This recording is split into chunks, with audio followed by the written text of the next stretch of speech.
যেন এদেশের এবং রূপগঞ্জের জনগণের জন্য কিছু করতে পারে, এই বলে আমার বক্তব্য আমি শেষ করছি। আমি আজকে এই শুক্রানা বিরাট মাহফিলের অনুষ্ঠানে পত্রিকাটা বন্ধুগণ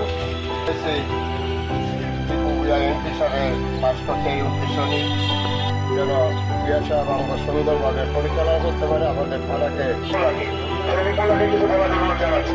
আমার সারা যেটা তারে দেখলাম না এর মধ্যে কাজ করতে পারে আপনাদের সবাই সাথে কাঁধে কাঁধ মিলে সবাই দোয়া করবেন ওনার জন্য। বক্তব্য শেষ। আমার বাবার সমতুল্য জান পান দিয়ে আমার জন্য কাজ করেছি এবং এই কৃষি সরকার থাকতে যে নির্যাতন যে নিপীড়ন হয়েছি, দেবু ভাই নিজের ছেলে যদি মহল্লায় রূপগঞ্জে হাইটা দেখ ভালো হবে আপনার জন্য। আমি তো আর একটি হবো না, মন্ত্রীও হবো না, মঙ্গল আমরা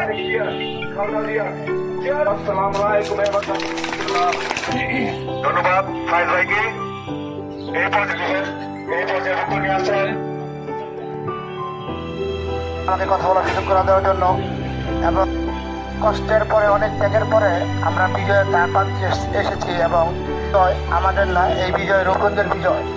তো আমরা বিগত 16-17 বছর এমন প্রোগ্রামের জন্য অপেক্ষা করেছিলাম। আল্লাহ মারে আল্লাহ তাআলা হয়ে এমপি হয়েছে, আর যদি আল্লাহ পাক চায় তো এর চেয়ে বড় কিছু আমাদের নেতা হতে পারবে। একজন পুরুষ প্রধানমন্ত্রী পেয়েছি তারেক রহমানকে এবং আজকে এই প্রোগ্রাম দেবু ভূঁইয়া সাহেব প্রচুর পরিশ্রম করেছে এবং মেনটেন করেছি উনির জন্য 65,000 ভোট পেয়েছে।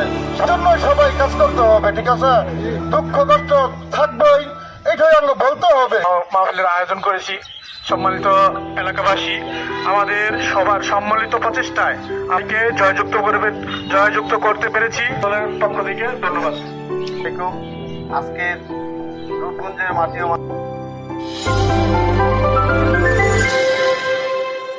মানুষের নেতা, রূপগঞ্জের রূপকার স্বপ্নের রূপগঞ্জ গড়ার কারিগর, যে ভালো ব্যবহার বা যে আচার আচরণ ওই হিসাবে আমরা মুড়াপাড়া থেকে বা রূপকথা থেকে অনেক কিছু আমগো জেলা বিএনপি প্রথম যুগ্ম আহ্বায়ক বাংলাদেশ জাতীয়তাবাদী দল বিএনপি মানুষ মোস্তাফিজুর রহমান উক্ত দল মাহফিলিয়া দীপু ভাইকে যে ভোটে পাশ করে সম্মানিত সভাপতি করার কারিগর আমাদের সভাপতি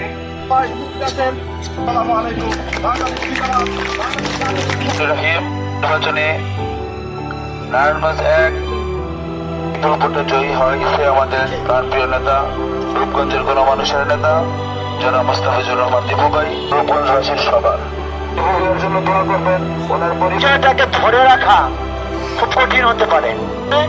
আমরা দীপু ভাইকে বিভিন্নভাবে সহযোগিতা ভোটের জন্য বিভিন্ন ওয়ার্ডে গণসংযোগ করেছি।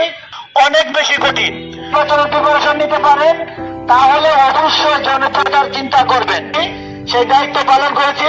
দেশে আমরা দায়িত্ব ছেড়ে দিলাম।